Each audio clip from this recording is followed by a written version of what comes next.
പത്തനംതിട്ട സീരിയലിന്റെ നാളത്തെ പ്രൊമോ വിശേഷങ്ങളിലേക്ക് എല്ലാവർക്കും സ്വാഗതം. അമ്പലത്തിൽ വെച്ചിട്ട് സ്വാമി പറഞ്ഞ കാര്യങ്ങളെക്കുറിച്ച് നന്ദുവിന്റെ മനസ്സിൽ കൂടെ ഇങ്ങനെ ഓടിക്കൊണ്ടിരിക്കുകയാണ് കേട്ടോ. അയാൾ എത്ര കല്യാണം കഴിച്ചു കഴിഞ്ഞാലും അവരുമായിട്ട് ഒത്തുപോകാൻ വേണ്ടി കഴിയില്ല എന്നും മോളുമായുള്ള ബന്ധം മാത്രമാണ് ശാശ്വതം.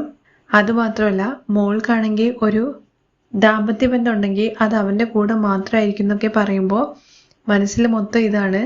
ദൈവത്തിനടുത്ത് നന്ദു പ്രാർത്ഥിക്കുന്നത് ഒരു കാരണവശാലും എൻ്റെ പേരിൽ ഇനി അനന്തപുരിയിൽ ഒരു പ്രശ്നം ഉണ്ടാക്കരുത് എന്നും എൻ്റെ ചേച്ചിമാരും അനിക്കും എല്ലാവർക്കും നല്ലൊരു ജീവിതം കിട്ടണം, ഞാൻ കാരണം ആർക്കും ഒരു ബുദ്ധിമുട്ടുണ്ടാവരുതെന്നൊക്കെ പറഞ്ഞിട്ട് ഇങ്ങനെ മനസ്സ് നൊന്ത് ഇങ്ങനെ നടന്നിങ്ങനെ പോവാണ് കേട്ടോ റോട്ടിൽ കൂടെ. ഈ കല്യാണം നടന്നിട്ടില്ലെങ്കിലും ഇനിയിപ്പോൾ കല്യാണം നടന്നു കഴിഞ്ഞ് അവസാനം അനാമികയെ വേണ്ടാന്ന് വെച്ചിട്ട് നന്ദുവിൻ്റെ കൂടെ വന്നു കഴിഞ്ഞാലും എല്ലാം പ്രശ്നമാണല്ലോ. എല്ലാ രീതിയിലും പുരോഹിതൻ പറഞ്ഞു കേട്ടിട്ടൊക്കെ ഭയങ്കരമായിട്ട് സങ്കടം തോന്നിക്കൊണ്ടിരിക്കുകയാണ് കേട്ടോ നന്ദുവിന്. എന്നിട്ട് നടന്നിട്ട് അവസാനം ഒരു പാലത്തിന്റെ അവിടെ എത്തുകയാണ്. ആ പാലത്തിന്റെ മുകളിൽ കയറി നിന്നിട്ട് ചാടുന്നത് പോലെയുള്ള രംഗമാണ് പ്രോമോയിൽ കാണിക്കുന്നത്. ഒരു പക്ഷേ നന്ദു ചാടാൻ വേണ്ടി പോകുമ്പോഴേക്കും ആരെങ്കിലും വന്നിട്ട് അതെന്തായാലും തടസ്സപ്പെടുത്താനുള്ള സാധ്യതയൊക്കെ കാണുന്നുണ്ട്. പക്ഷേ ഇത് അനി അറിഞ്ഞു കഴിഞ്ഞാൽ ആ നിമിഷം തന്നെ അനാമികയെ ഉപേക്ഷിച്ചിട്ട് നന്ദുവിനെ സ്വീകരിക്കുന്നുള്ള കാര്യത്തിൽ യാതൊരുവിധ മാറ്റം ഉണ്ടാവില്ല. ആ സമയത്ത് അനി മറ്റൊന്നിനെ കുറിച്ച് ചിന്തിക്കുന്നും ഉണ്ടാവില്ല. അനിയുടെയും അനാമികയുടെയും കല്യാണത്തിന് മുമ്പായിട്ട് ഒരുപാട് തടസ്സങ്ങൾ വരുന്നുണ്ട്. ഒന്നാമത് ഇപ്പൊ നന്ദുവിന്റെ ഈ കാര്യം, അത് മാത്രമല്ല അനാമികയുടെ അച്ഛൻ പണം കൊടുക്കാനുള്ള ആ ഉപേന്ദ്രൻ പ്രശ്നം ഉണ്ടാക്കാൻ വേണ്ടിയിട്ട് എന്തായാലും വരും.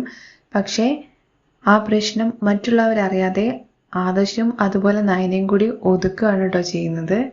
എന്തൊക്കെയാണെങ്കിലും അനാമികയുടെ കഴുത്തിൽ അനി താലി കെട്ടുന്നുണ്ട്. അനാമികയുമൊത്ത് ഒരു രീതിയിലും അനിക്ക് അഡ്ജസ്റ്റ് ചെയ്ത് പോകാൻ വേണ്ടി കഴിയില്ല എന്നുള്ള കാര്യം ഉറപ്പാണ്.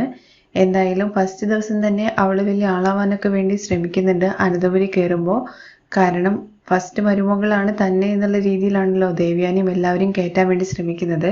പക്ഷേ വീട്ടിൽ അനന്തപുരിയിൽ കാലെടുത്ത് കുത്തുന്നതോട് കൂടിയിട്ട് ദേവ്യാനി അടക്കമുള്ള എല്ലാവർക്കും അവളുടെ സ്വഭാവം മനസ്സിലാവുന്നുണ്ട്. പക്ഷേ ജാനകി സ്വന്തം മരുമകളെ ഭയങ്കരമായിട്ട് സപ്പോർട്ട് ചെയ്യുകയും ആ കുടുംബത്തിൽ ജാനകിയും അതുപോലെ ജലജയും ഒന്നായിട്ട് മറ്റുള്ളവർക്കിട്ട് പണിയുന്നതായിട്ടുള്ള രംഗങ്ങളൊക്കെയാണ് വരുന്നത്.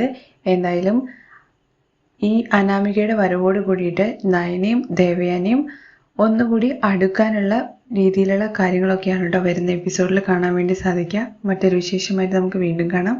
എല്ലാവർക്കും താങ്ക് യു.